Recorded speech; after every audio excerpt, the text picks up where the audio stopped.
We have some breaking news here tonight as well, here locally. The budget battle in Greenville County has come to a close. Council voting on a final budget just moments ago. And those results, a raise for law enforcement and a cut to affordable housing. Our Alexa Erbach's been following this story closely for weeks now through all the ups and downs. Alexa, now you're joining us from county chambers, telling us about this final vote. What details can you break down for us tonight?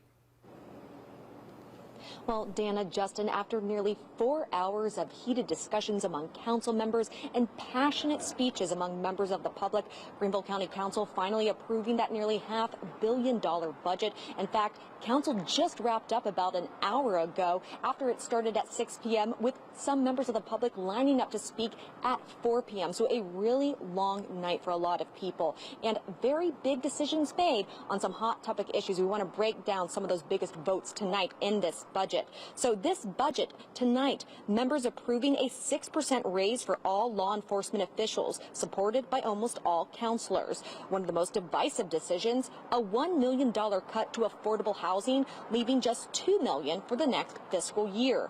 Council also overwhelmingly voted against an amendment that would have made deep cuts to public transit, keeping the funding the same at $3.5 million. Council chambers were packed with people pushing to speak out on the issues that matter most to them, including raises for law enforcement. Greenville County Sheriff Hobart Lewis staying till the very end to see if his deputies would get that 6% pay bump. The 9 who did vote for the budget, when you talk about the pay increase for law enforcement, the 6% increase for those sworn folks to sheriff's office and 3% for our civilian employees, we're happy to have those 9 council people that did support it. There was also overwhelmingly support Tuesday night for workforce housing, which received $3 million last year. Council, though, ultimately deciding to allot $2 million this time around.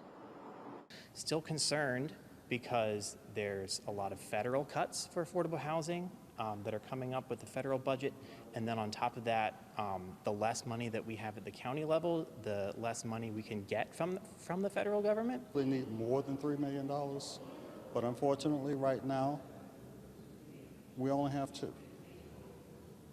I doubt that we'll be able to get the 3, but I'm going to keep fighting for it. I'm going to fight for 4, and I'm going to fight for 5.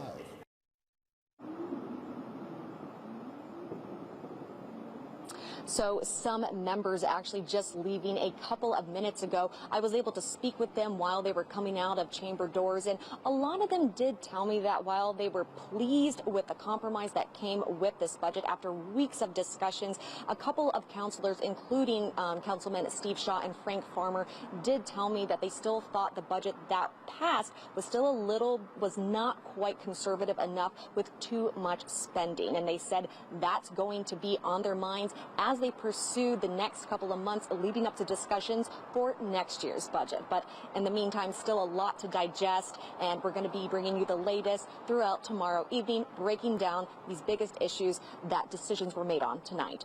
For now, reporting live in Greenville County, Alexa Erbach, Fox Carolina News.